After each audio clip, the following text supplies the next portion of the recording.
यांच्यासाठी साधी पाण्याची व्यवस्था नाही आहे यांच्याकडं. एवढा महापूर येऊन या लोकांच्या घशाला कोरड पडल्या, यासनी दिसत नाही का प्रशासनाला? आज कोल्हापूरची ही अवस्था असती तर कोल्हापूरच्या लोकांनी या सगळ्या लोकांना जेवाय खायला घातलं असतं. इथं पाणी देत नाहीत साधी लोक. काय म्हणून आम्ही इथं पर्यटनाला आलो असं आम्हाला वाटायला लागले. त्यांची कुठलीच किंमत नाही इथल्या लोकांना. आमच्या इथं एखादी साधी गाडीच पंक्चर झालेली असली तर आम्ही जॅक लावून गाडीचं चाक काढून पंक्चर काढायला मदत करतोय. कोल्हापूरची ही माणुसकी आहे. आणि इथं बघा, साधं पाणी सुद्धा कोण विचारत नाही आम्हाला. कोल्हापूरला चाललाय, तुळजापूरवरून आम्ही कोल्हापूरला चाललोय. आता जवळजवळ 4 तास झाला आम्हाला इथे थांबलेलो आहे. पण इथं कलेक्टर आणि एसपीने फक्त पूल बंदीचा आदेश काढला आहे. पण एवढी लोक जी आता उपवासाच्या नवरात्राचं थांबलेले आहेत, त्यांच्यासाठी साधी पाण्याची व्यवस्था नाही आहे यांच्याकडं. एवढा महापूर येऊन या लोकांच्या घशाला कोरड पडल्या, यासनी दिसत नाही का प्रशासनाला? आज कोल्हापूरची ही अवस्था असती तर कोल्हापूरच्या लोकांनी या सगळ्या लोकांना जेवाय खायला घातलं असतं. इथं पाणी देत नाहीत साधी लोक. काय म्हणून आम्ही इथं पर्यटनाला आलो असं आम्हाला वाटायला लागले. सोलापूरकरांकडे माणुसकी कमी असं वाटतंय का? सोलापूरकरांच्याकडे माणुसकी म्हणण्यापेक्षा सोलापूरकर राहिले बाजूला आज, पण हे प्रशासनानं आम्हाला मध्येच अडकून ठेवलंय. ना घर का ना घाट का, आम्ही मध्येच अडकून बसलोय. किती तासापासून थांबलाय? 4 तास झाला आम्ही इथं आहे.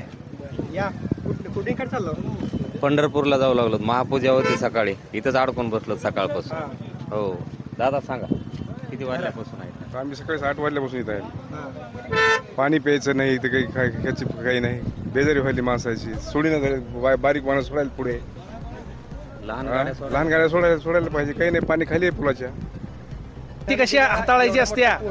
हा तेच की, म्हणजे पुराचं पाणी आणि पूर परिस्थिती कशी हाताळायची असत्या, हे जर हाताळायचं जर ट्रेनिंग जर पाहिजे असेल तर इथल्या कलेक्टरांनी यांना कोल्हापूरला पाठवून द्यावं असं आमची विनंती आहे. काय सांगाल जरा माहिती? गोदावरी नदीला लेवलला पाणी लागलेलं तरी वाहनं चालू आहे तिथं आमच्या तिथं गंगाखेडला. आणि इथं सरासरी 3-4 फूट खाली असताना जर एक वाहन जाऊ देण्यात झाले. इथं माणसाला प्यायला पाणी नाही, गैरसोय. लेकरं बाळ बारीक बारीक आहे, लोकांची गैरसोय व्हायला इथं.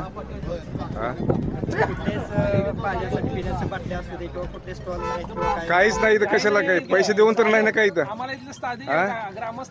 एक येऊन तर भेटू की बाबा इथे एक ग्रामस्थ येऊन साधा कुठलाही मदतीसाठी विचारपूस करत नाही आहे. सगळे जेवण आम्ही गाडीत कसं अडकलो याची मजा घ्यायला लागली. तिथली ग्रामस्थ हसत राहिलेत कसे अडकले ते बघून.